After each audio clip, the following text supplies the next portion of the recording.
ఈ నెల 25న మనకు తొలి ఏకాదశి రాబోతుంది. ఇది పరమ పవిత్రమైన పండగ. అలానే కాకుండా చాలా శక్తివంతమైనది కదా! ఈ రోజున మర్చిపోకుండా మీ ఇంటి బియ్యం డబ్బాలో ఈ ఒక్క వస్తువుని పెడితే చాలండి. కూర్చొని తిన్నా తరగని ఆస్తి వస్తుంది. సంవత్సరం అంతా కూడా ధనాదాయానికి లోటు ఉండదని చెప్పొచ్చు.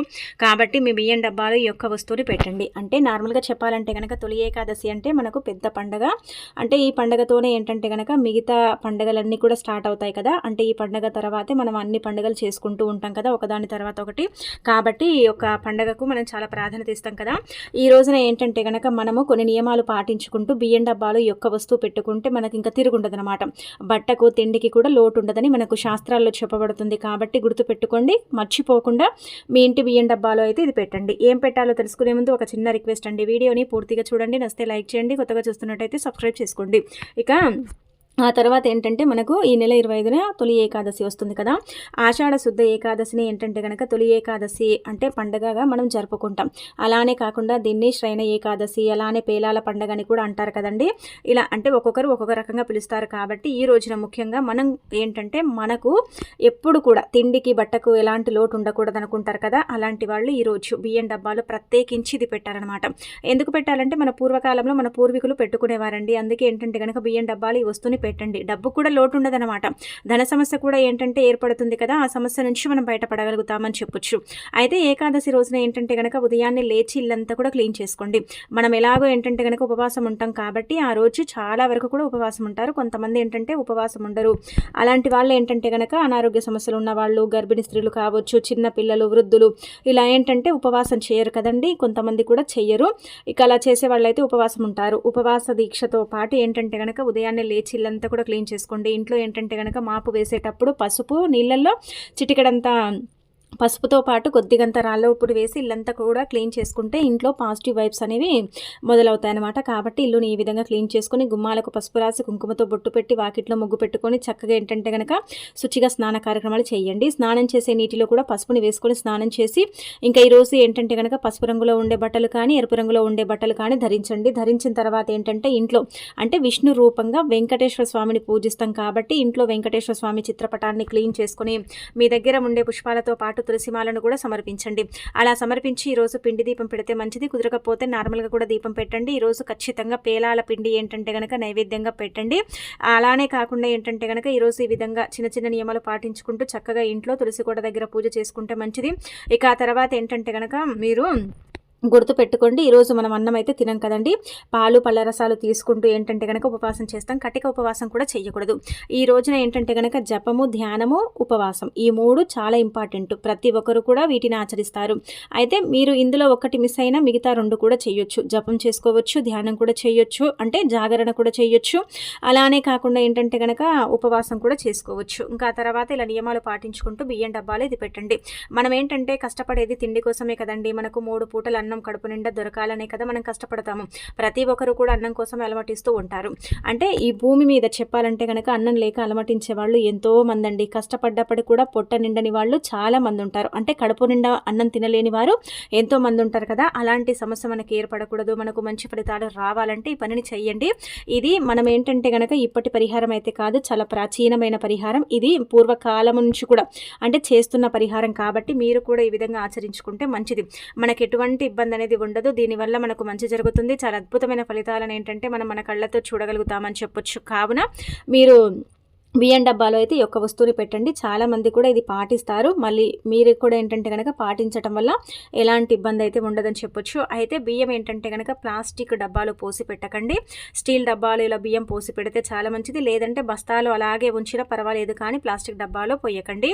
ఇక ఆ తర్వాత వచ్చేసి ఏంటంటే కనుక అన్నం వండేటప్పుడు మనము అంటే గిన్నెలో బియ్యం పోస్తాం కదా, ఆ గిన్నెలో పోసిన బియ్యంలో నుంచి గుప్పెడు బియ్యం తీసి మనం ఎత్తి పెట్టాలండి. అలా ఎత్తి పెట్టడం వల్ల మన ఇంటికి మంచి జరుగుతుందండి. మనకేంటంటే కనుక ఆరోగ్యాలు అంటే ఆ భగవంతుడు ప్రసాదిస్తాడు. అన్నపూర్ణదేవి ఏంటంటే గనక తిండికి ఎప్పుడు కూడా అంటే కొరత అనేది రాకుండా చేస్తుంది. కాబట్టి గుప్పెడు బియ్యం తీసి పక్కన పెట్టండి. ఆ బియ్యాన్ని దానం కూడా చేయొచ్చు అనమాట. ఇంకా తర్వాత ఏంటంటే ఇలా ఇక్కడ చూయించే విధంగా బియ్యం డబ్బాలో 2 వక్కలు, అలానే కాకుండా 2 తమలపాకులు, 11 రూపాయలు పెట్టండి. ఇవి డైరెక్ట్గా మీరు ఒక వస్త్రంలో పెట్టి మూట కట్టి ఆ తర్వాత ఏంటంటే కనుక బియ్యం డబ్బాలో దాచిపెట్టవచ్చు. లేదంటే నార్మల్గా ఒక్కలు అంటే 11 రూపాయలు చిల్లర నాణ్యాలు, ఆ తర్వాత ఈ తమలపాకు మీద పెట్టి మీరేంటంటే గనక మాకు తిండికి బట్టకు కొరత రాకూడదని చెప్పుకొని ఆ తర్వాత ఏంటంటే మీ ఇంటి బియ్యం డబ్బాలో పెట్టండి, లేదంటే బియ్యం బస్తాలో పెట్టండి. మీరు ఎక్కడైతే బియ్యం పెట్టుకుంటారో అక్కడ ఏంటంటే గనక బియ్యం డబ్బాలో పెట్టేయండి. ఇంకా తర్వాత అందులో మనం డబ్బు పెట్టాం కదా, అదేం చేయండి అంటే గనక 24 గంటలు గడిచిన తర్వాత కానీ 48 గంటలు గడిచిన తర్వాత కానీ ఆ డబ్బుని తీసి మనం పిల్లలకి ఇవ్వాలండి. అంటే మన ఇంట్లో పిల్లలున్నా లేదంటే గనక చిన్న పిల్లలు ఉంటారు కదా, వాళ్ళకి ఇవ్వాలి. పూర్వకాలంలో మన పూర్వీకులు ముఖ్యంగా చెప్పాలంటే గనక బియ్యం డబ్బాలో పెట్టిన డబ్బు అంటే వాళ్ళు డబ్బుని దాచిపెట్టేవాళ్ళు. చిల్లర నాణ్యాలు కావచ్చు, లేదంటే గనక ఇలా నోట్లు నార్మల్గా పెట్టకూడదండి. నోట్లు పెడితే పిల్లలకి ఇవ్వలేం కాబట్టి ఈ చిల్లర నాణ్యాలే 11 రూపాయలు కానీ 9 రూపాయలు కానీ 5 రూపాయలు కానీ అప్పుడప్పుడు పెడుతూ ఉండాలి. ఆ పెట్టిన డబ్బుని ఏంటంటే గనక పిల్లలకు దానం చేయడం వల్ల సంపాదన పెరుగుతుంది. పిల్లలు దేవుళ్లతో సమానమని చెప్తూ ఉంటాయి పురాణాలు. కాబట్టి అలా అది భగవంతుడికి చేరినట్టే కదా, భగవంతుడి ఆశీస్సులు మనకు కలిగినట్టే. అలానే కాకుండా ఏంటంటే గనక బియ్యం డబ్బాలో డబ్బు పెట్టాం కాబట్టి మనకు మంచి జరుగుతుందన్నమాట. ధనానికి సంబంధించిన సమస్య పోతుంది. అలానే కాకుండా మనకి ఏంటంటే గనక తిండికి బట్టకు లోటు లేకుండా ఉండటానికి ఈ పరిహారం మీకు ఉపయోగపడుతుంది. కాబట్టి ఏకాదశి తిథి రోజున మర్చిపోకుండా చెయ్యండి.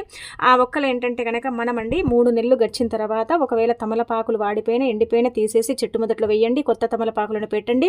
అందులో తప్పనిసరిగా 11 రూపాయలు పెడుతూ ఉండండి. అంటే తీస్తూ ఉండాలి, మళ్ళీ ఆ 11 రూపాయలు పెడుతూ ఉండాలి. అంటే తీయడం వేయడం చేస్తే మంచిది. ఒక్కలు అలాగే ఉంచేయండి, ఏం పర్వాలేదు. ఒక్కలుంటే ఇంకా మంచిది.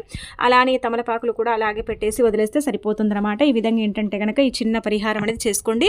మీకు అద్భుతమైన ఫలితాలు అయితే వస్తాయి. మీ జీవితం మారిపోయి మీరు పట్టిందల్లా బంగారం అవుతుంది. ఎలాంటి ఇబ్బందులు అనేవి ఉండవు. ఇది 100% పనిచేసే పరిహారం అని చెప్పొచ్చు. ఆ తర్వాత ఏకాదశి తిథి రోజున ఆవుని ఈ విధంగా పూజించండి. మన జీవితంలో మనకు పెద్ద పెద్ద కోరికలు ఉంటూ ఉంటాయి. కోరికలు తీరనే తీరవు. అంటే భగవంతుడు మన కోరిక తీర్చడాన్ని మనం బాధపడుతూ ఉంటాం కదండి. మన కోరిక తీరితే బాగుండు, మన కోరికలు అసలు తీరనే తీరవు, ఎందుకు మేము ఏదైనా కోరుకుంటే జరగదు, మేము ఏదైనా అనుకుంటే జరగదు, మాకు ఈ కోరికలు తీరితే బాగుండు, మా లైఫ్ కూడా అంటే ముందుకు వెళ్ళు అన్నట్టుగా కొంతమంది భావించుకుంటూ ఉంటారు కదా. అయితే అలాంటి వాళ్ళు ఏంటంటే కనుక ఏకాదశి తిథి రోజున ఆవుకి ఇది పెట్టండి. ఆవులో 33 కోట్ల మంది దేవతలు కొలువు తీరి ఉంటారండి. అంటే ఆవులో ఉంటారు, సమస్త దేవతలు కొలువు తీరుతారు ఆవులో. కాబట్టి ఆవులో ఒక్కొక్క భాగంలో ఒక్కొక్క దేవతామూర్తి. నిజం చెప్పాలంటే గనక ఒక్కొక్క భాగంలో ఒక్కొక్క దేవతామూర్తి కొలువు తీరుతారు. కాబట్టి ఆవు చుట్టూ ప్రదక్షిణలు చేసిన, ఆవుని తాకిన, ఆవు పాదాలను తాకిన, ఆవుకు నమస్కారం చేసిన, ఆవు తోక భాగాన తాకిన, ఆవు నుజ్జి భాగాన తాకిన మనకు విపరీతమైన అదృష్టం పడుతుంది. అంటే తోక భాగాన తాకితే రోగాలు పోతాయి, ముందు భాగాన నుజ్జి భాగాన తాకితే ధనద్వారాలు తెచ్చుకుంటాయి. అలా ఏంటంటే కనుక ఫలితాలు ఉంటాయి. కాబట్టి మీరేంటంటే ముఖ్యంగా గుర్తుపెట్టుకోండి, ఆవుకు నమస్కారం చేసుకోవటం, ఆవుని తాకటం ఇలాంటివి చేసిన తర్వాత ఆవు దగ్గరికి వెళ్ళిన, ఆవు మీ ఇంటికే వచ్చినా పర్వాలేదండి, ఒక తమలపాకుని తీసుకోండి. దాంట్లో ఏంటంటే కనుక ఎర్రపప్పు ఉంటుంది కదా, మనందరికీ తెలిసిందే కదా. ఆ ఎర్రపప్పు 1 స్పూను, చిన్న బెల్లం ముక్కను పెట్టి అదేంటంటే కనుక ఆవుకు పెట్టండి. అలా పెట్టేటప్పుడు మీరు తప్పకుండా మీ బలమైన కోరిక కోరుకోండి. ఏ కోరికైనా పర్వాలేదు, చిన్నదా పెద్దదా పక్కన పెడితే మీ కోరికలు ఉన్నాయి కదా, అవి తీరాలి కదా. ఆ కోరికను ఏంటంటే కనుక కోరుకోండి. అలా కోరుకొని ఏంటంటే కనుక ఆవుకి ఇది పెట్టేయండి, సరిపోతుంది. చూడండి తప్పకుండా మార్పు వస్తుందండి. అంటే కోరిక తీరుతుంది. 7 రోజుల్లో కానీ 11 రోజుల్లో కానీ 41 రోజుల్లో కానీ 3 నెలలు తిరిగే లోపు కానీ మీ కోరిక అనేది తీరుతుంది. కానీ కొంచెం సమయం అయితే పడుతుంది. వెంటనే ఏది కూడా ఫలితం రాదు కదండి. అందుకే కొంచెం ఓపికతో ఏంటంటే కనుక చేసేసుకోండి. తప్పకుండా మార్పులను మీరే మీ కళ్ళతో చూస్తారనమాట. ఆవుకి ఈరోజు పాలకూర, తోటకూర, పచ్చగడ్డి ఇలా ఏదైనా సరే పెట్టొచ్చు. కానీ ముఖ్యంగా కోరికలు తీరాలనుకునేవారు మాత్రం బెల్లము, ఎర్రపప్పు, తమలపాకులో పెట్టొచ్చు. అలానే కాకుండా ఏంటంటే కనుక ఈ విధంగా పెట్టడం వల్ల మనకు అద్భుతాలు జరిగే అవకాశాలు ఉంటాయని పురాణ గ్రంథాల్లో చెప్పబడుతుంది. పెట్టేటప్పుడు ఖచ్చితంగా సంకల్పం చెప్పుకొని పెట్టుకోండి. ఆ విధంగా ఏంటంటే కనుక మీరు ఇంకా రిజల్ట్ అయితే ఎక్కువగా పొందుతారండి. అందుకే ఆవును ఏంటంటే కనుక ఈ విధంగా పూజించండి. ఆవుని పూజించేటప్పుడు తప్పకుండా నుదిటి భాగాన తాకితే ధన ద్వారాలు తెచ్చుకొని ధనం సంపాదన తగ్గిపోతుంది, సంపాదన పెరగదు కదా. అలాంటి వాళ్ళకి ఏంటంటే సంపాదన పెరిగే అవకాశం అయితే ఉంటుందన్నమాట. అందుకే ఇలా ఈ చిన్న చిన్న నియమాలు పాటించుకుంటూ చక్కగా ఈ 2 పరిహారాలు, ఒకటి బియ్యం డబ్బాలో ఏంటంటే కనుక డబ్బుని పెట్టడం, రెండోది వచ్చేసి ఏంటంటే కనుక ఆవుకు ఆహారం పెట్టడం చేస్తే చాలా అద్భుతమైన ఫలితం వస్తుందండి. మీ లైఫ్ అనేది చేంజ్ అవుతుంది. మీకేంటంటే కనుక మంచి చేకూరటానికి కూడా అవకాశం ఉంటుందని చెప్పొచ్చు. ఆ తర్వాత ఏకాదశి తిథి రోజున ముఖ్యంగా మీరు ఏంటంటే చేయాల్సింది అతిపెద్ద పరిహారం అండి. అయితే ఈ 2 వస్తువులు ఇంటికి తెచ్చుకోండి. అంటే ఇక్కడ మనం ఎన్ని చెప్పుకున్నా కానీ మీరు 2 తెచ్చుకోండి, ఎక్కువగా అవసరం లేదనమాట. ముందుగా వచ్చేసి పచ్చకర్పూరం. మనము పూజ అయిపోయిన తర్వాత చివరి చివరిగా పచ్చకర్పూరంతోనే హారతిస్తాం కాబట్టి పచ్చకర్పూరాన్ని ఏంటంటే కనుక ఈరోజు కొంటే మంచిది. పచ్చకర్పూరం వెంకటేశ్వర స్వామికి చాలా ఇష్టం కాబట్టి పచ్చకర్పూరం కొని తెచ్చుకున్న తర్వాత వెంకటేశ్వర స్వామి పటం ముందు కొంచెం చిన్న అంగుళం ముక్క అంటే కర్పూరం పెట్టి ఆ తర్వాత దాన్ని తీసేసి ఏంటంటే జేబులో కానీ పర్సులో కానీ పెట్టుకుంటే ధనం వస్తుంది, సంపాదన పెరుగుతుంది, చక్కటి లాభాలు ఫలితాలు కూడా కలుగుతాయి, అన్ని విధాలుగా కూడా బాగుంటుంది. పచ్చకర్పూరం మంచి వాసన కలుగుంటుంది కాబట్టి పచ్చకర్పూరం కొని ఈరోజు పచ్చకర్పూరంతో స్వామివారికి హారతిస్తే చాలా అద్భుతం జరుగుతుందండి. అద్భుతమైన ఫలితాలను మనమే మన కళ్ళతో చూసి ఆశ్చర్యపోవచ్చు. కాబట్టి పచ్చకర్పూరం అయితే కొనండి. పచ్చకర్పూరం కొనటం వల్ల 100% మేలు జరుగుతుందన్నమాట. ఆ తర్వాత ఈరోజు పసుపు, అంటే పసుపు మంగళకరమైనది, శుభకరమైనది, శుభాలను సూచిస్తుంది, అశుభాలను దూరం చేస్తుంది. కాబట్టి మీరేంటంటే కనుక ఈరోజు పసుపు పొట్లమండి అంటే ప్యాకెట్ కొనండి. 10 రూపాయలు పెడితే వస్తుంది కాబట్టి పసుపు ప్యాకెట్ కొనొచ్చు. దానితో పాటు ఏంటంటే కనుక మీరు పంచదార బెల్లం కూడా కొనొచ్చు. అవి తీపి పదార్థాలు కాబట్టి వాటి వల్ల కూడా మనకు మంచి జరిగే అవకాశాలు ఉంటాయి. కావున మీరు ఈ విధంగా ఏంటంటే కనుక ఈ వస్తువులను కొనుక్కోండి, మీ జీవితాన్ని మార్చుకోండి. అలానే కాకుండా ఈ వస్తువులు కొన్న తర్వాత వెంటనే ఏంటంటే కనుక వాటిని మీరు వంటల్లో ఉపయోగించుకోవడం ఇలా చేయకండి. కాసేపు పూజ గదిలో పెట్టండి, ఆ తర్వాతే వాటిని ఉపయోగించేసుకోండి, సరిపోతుందన్నమాట. రిజల్ట్ అంతకంత వస్తుందని చెప్పొచ్చు. కాబట్టి ఇది కూడా చేసుకోండి. ఇక ఆ తర్వాత ఈ రోజున రావి చెట్టుని తాకండి. రావి చెట్టులో శ్రీ మహావిష్ణువు కొలువై ఉంటాడని మనకు పురాణాలలో చెప్పబడుతుంది. కాబట్టి ఈ రోజున ఏంటంటే కనుక రావి చెట్టుని ఈ విధంగా తాకినా, రావి చెట్టు కింద ఈ యొక్క దీపం పెట్టినా సరేనండి, సమస్త పాపాల నుంచి మీరు బయటపడతారు. కోటి జన్మల పుణ్యం లభిస్తుందన్నమాట. రావి చెట్టు దేవతా వృక్షంగా పరిగణిస్తాం కాబట్టి రావి చెట్టు దగ్గరికి వెళ్ళి ముఖ్యంగా అంటే ఇంట్లో పూజ మొత్తం అయిపోయిన తర్వాత అక్కడికి వెళ్ళండి. అక్కడికి వెళ్ళిన తర్వాత నమస్కారం చేసుకోండి. వెళ్ళగానే ఒక చెంబడి నీటిని తీసుకెళ్లి రావి చెట్టుకు సమర్పించండి. అలా సమర్పించిన తర్వాత రావి చెట్టు చుట్టూ 3 ప్రదక్షిణలు చేసి రావి చెట్టుని 2 అరిచేతులతో తాకండి. అలా తాకిన తర్వాత కాసేపు రావి చెట్టు దగ్గర కూర్చోండి. అలా కూర్చున్న తర్వాత ఏంటంటే రావి చెట్టు కింద ఒక చిన్న దీపం పెట్టండి.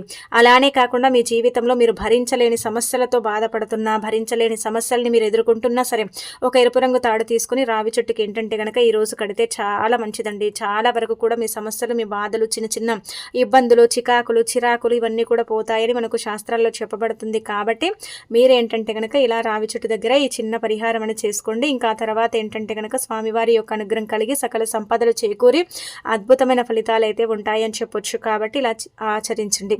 ఇంకా ఇలా ఈ నియమాలు పాటించుకుంటూ చక్కగా ఈ రావి చెట్టు తాకటం, రావి చెట్టు చుట్టూ ప్రదక్షిణ చేయటం, రావి చెట్టు దగ్గర దీపం పెట్టడం చేస్తే కోటి జన్మల పుణ్యం వస్తుందండి. జన్మల దరిద్రాలు పోతాయన్నమాట. మీ జీవితంలో ఉండే చిన్న చిన్న సమస్యలు కూడా పోతాయని మనం చెప్పొచ్చు. కాబట్టి ఇంకా నమ్మకంతో చేసుకోండి. ఏది చేసినా కానీ నమ్మకంతో చేస్తే మంచిదండి. ఇంకా ఆ తర్వాత ఏంటంటే కనుక ఇంట్లో 2 పూటల దీపం పెట్టుకోవాలన్నమాట. ఉదయం సాయంత్రం అందరికీ తెలిసిన విషయమే కదా, 2 పూటల దీపం పెట్టండి. తులసి మొక్క దగ్గర కూడా 2 పూటల దీపం పెట్టుకోండి. ఇలా 2 పూటల దీపం పెట్టడం వల్ల ఏంటంటే కనుక అద్భుతమైన ఫలితాలు వస్తాయి. ఇక ఈ రోజున నల్లటి వస్త్రాలు అయితే ధరించకండి. అలానే కాకుండా కటిక ఉపవాసం అయితే చేయకండి. కటిక ఉపవాసం ద్వారా ఎలాంటి ఫలితాలు అయితే ఉండవు, ఇది గుర్తుపెట్టుకోండి. కటిక ఉపవాసం చేయటం వల్ల ఏంటంటే కనుక మనకు ఉపవాస ఫలితం అయితే లభించదని శాస్త్రాల్లో చెప్పబడుతుంది. పాలు, పళ్ళ రసాలు అలానే కాకుండా ఇలాంటివి చిన్న చిన్నవి తీసుకొని చక్కగా ఏంటంటే కనుక మనసంతా భగవంతుడిపై లగ్నం చేసుకొని మనం ఉపవాస దీక్షను అంటే మనం ఏంటంటే కనుక ఆ దీక్షను అంటే ఉపవాసాన్ని ఫాలో అవుతే మనకు తప్పకుండా అండి దైవానుగ్రహం కలుగుతుంది, మంచి జరుగుతుంది. చాలా వరకు కూడా అద్భుతమైన ఫలితాలు అయితే వస్తాయి. అలానే కాకుండా దగ్గరలో ఉండే వెంకటేశ్వర స్వామి ఆలయానికి, విష్ణు ఆలయాలకు వెళ్ళండి. అక్కడ కూడా ఏంటంటే కనుక స్వామివారిని దర్శించుకోండి. ఇంకా ఆ తర్వాత ఏంటంటే ఇంట్లో కూడా పూజ చేసుకోండి. ఇక మీ జీవితంలో ఉండే కొన్ని రకాల సమస్యలు పోవాలంటే చిన్న చిన్న పరిహారాలు చేసుకుంటూ చక్కగా రిజల్ట్ అనేది పొందండి.